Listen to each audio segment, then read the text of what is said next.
What's going on, my fellow A-Plusers? Welcome back once again to a brand new episode of A-Plus Morphinominal, your stop for your Power Rangers, Super Sentai, and Kamen Rider news and reviews right here on our YouTube page, A-Plus Morphinominal. It is I, your Morphinominal host, back once again, Adam Perez, here to go ahead and celebrate Toku Tuesday with each and every one of you guys today. So I hope not only did your weekend go well, but I also hope you survived Monday, and hopefully you have a fantastic rest of your Tuesday as well. Today is Toku Tuesday, so that means we've got ourselves a Go Buster reaction video for you guys later on today. We also have a Kamen Rider Saber review for you guys also, but right now, we're about to get into Kiramager episode number 29 as we continue along with this fantastic series, and yet another solid and fantastic episode here this week. I mean, the fact that we've kind of gotten into this Grateful Phoenix storyline, this King Oradin storyline, the Holy Land, if you will, of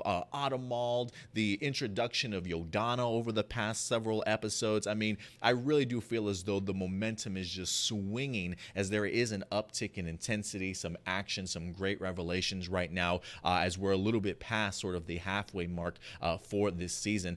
So episode number 29 this week, guys, did not disappoint, and we are here to certainly go ahead and break it down for you guys also. But do me a big favor, guys, before we even get into it. If you haven't subscribed to the channel and you've been thinking about it, or maybe you're a newcomer, do me a favor, hit that subscribe button along with the bell notification so that when we do drop brand new videos, you will certainly be notified. And of course, listen, if you love the content, if you love these videos that we do, hit that like button, guys. Give us that big thumbs up so YouTube can certainly recognize our work. And of course, if you want to follow us on social media, please go ahead and do so right here at A+ Opinions. You can follow us on our main hub over on our Facebook page.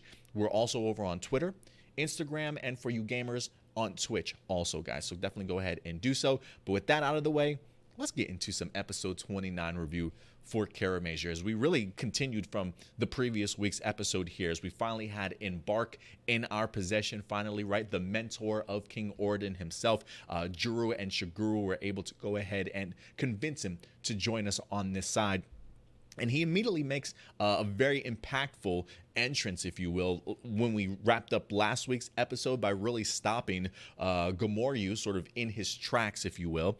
But when we start off this episode, before we can even get into the action, Gamoryu winds up leaving and actually flying off. It looks like he's got like a couple of rocket jets flying out of his ass when he leaves, which is impressive to me. Not that it comes out of his ass, but what's impressive to me is the fact that they even mention in the episode that he's so powerful and so big, yet he's got the ability of flight also. I mean, honestly, if there's been any sort of monster that I've seen this season so far in Kiramager that actually frightens me or makes me panic a little bit or worry about can the Kiramagers defeat this thing, it was probably the Gamoryu. So I'm really glad that we get to see just how intense it certainly is, and really how much it actually takes of the Kiramagers to actually go ahead and defeat something like this, because it's easily probably the most powerful beast that we've definitely have seen them go up against. And considering the fact that one of those, maybe a couple of those, went ahead and destroyed planet Crystallia, I think it speaks volumes as to how powerful they certainly are. But it seems as though the returning Embark certainly scares it off before we actually know it, once we start getting into this episode. But the idea now is that they have to go ahead and save the Gemstones. The Gemstones are still pretty numb. They're still rather dull from their just previous battle that they had with Gamoryu in the previous episode. So the idea here is that they need to go ahead and take these Gemstones over to the Holy Land in Atamald. But unfortunately for our Kiramagers, I believe it's Embark that lets them know that it's almost kind of pointless to go ahead and take them over to Atamald anymore. One of the reasons why they had to go to Atamald in order to save the Gemstones, there's actually a miracle stone at the at Atamald that goes ahead and shines its like miraculous healing energy and healing light over you, and pretty much heals any sort of deficiencies that you certainly might have. But unfortunately for our Kiramagers, that miracle stone is no longer since King Oradin passed away, unfortunately. So that miracle stone also is a little bit dull itself. So we do find our Kiramager sort of in a little bit of a predicament this week, and this is really where, if you ask me, I think Juro really shined in this particular week's episode, finally revealing to everybody that he winds up having the key,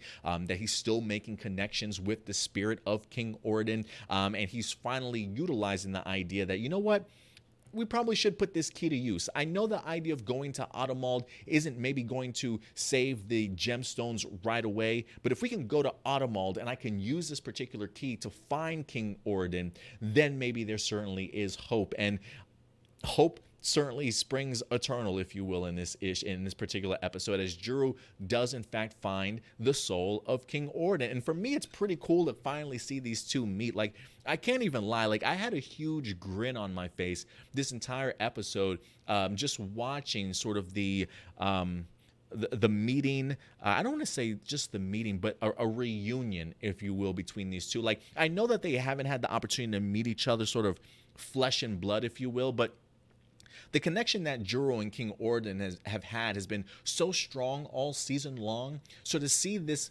build up all season and then to get this payoff, that he even listens to King Oradin, uses his sparkling, if you will, his sparkling inspiration to go ahead and figure out exactly how to get to King Oradin's soul that's kind of in hiding on Atamald. I thought was brilliant seeing how Juro put two and two together, him just drawing his little keyhole on some of the outside doors to go ahead and what he can believe, what he can imagine comes to reality. And you know, for a bunch of doors that didn't have any keyholes, Juro certainly solved that problem with no problem at all. It sucks that he didn't come up with that until after the rest of the Kiramagers went through all the other doors to kind of see that more unstable side of Atamald, if you will.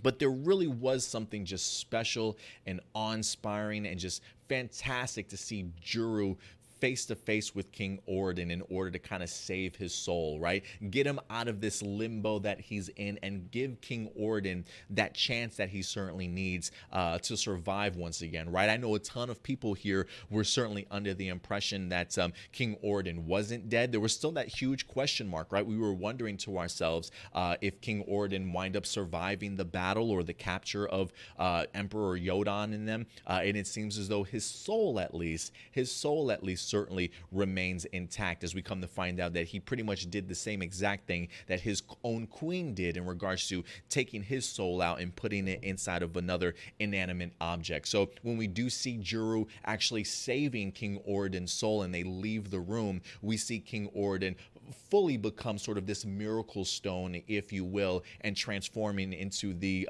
greater phoenix also. So from one form, seeing King Oradin in his crystalline form, now seeing King Oradin as this phoenix creature, if you will.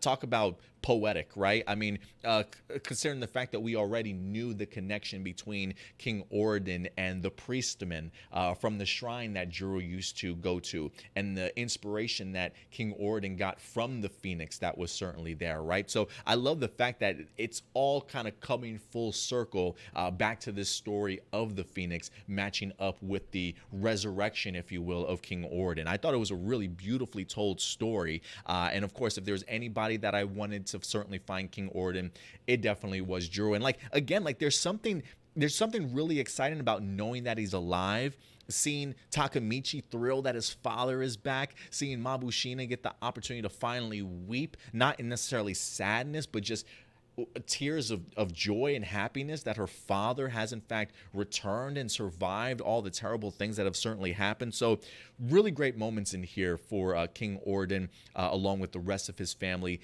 and Juro also. I thought Juro was just a shining spot in this episode. Quick honorable mention does go out to the Holy Land, if you will, of Atamald. I love the fact that we come to find out that this world is a world that King Oradin actually created himself, right? Like, you want to talk about like God level powers here. I mean, the fact that he's literally able to create a planet, a brand new utopia, which we come to see firsthand. His dream was to have humans and crystallians sort of living amongst each other in peace, if you will. So when we get the opportunity to land on Atamald and we see our Kiramagers looking around and they see just the beautiful architect and they see like couples of crystallians walking past, sharing the park or walking down the sidewalk along other human beings, seeing, you know, some of the mechs, right? The big gemstone mechs driving along the same roads as regular vehicles. Some really great things that they wind up doing here, and you get to see just what King Oradin's vision certainly was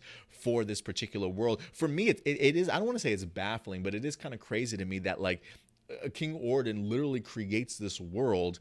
He goes on and like passes away. His spirit just kind of goes out there into the world, and nothing has happened to this particular planet or this world. Like it's still there, thriving, and people living amongst themselves, and they have no idea what's happened to their creator. Like I literally wonder if this world in Atamald, if there's like a shrine of King Oradin's picture somewhere that they all, our creator, you know, like I wonder if they give him blessings and stuff. I just thought that was really neat that we get to see the level of power that King Oradin has. I mean, God level for sure. The fact that he, again, imagines it, is able to create it. I'm kind of wondering, like, can Juru do that? Like, I would love to see if Juru can sort of recreate a planet Crystallia of his own if he wanted to. I would love to see exactly where Juru's power certainly will go from here. But I thought that was pretty neat, to certainly say the least.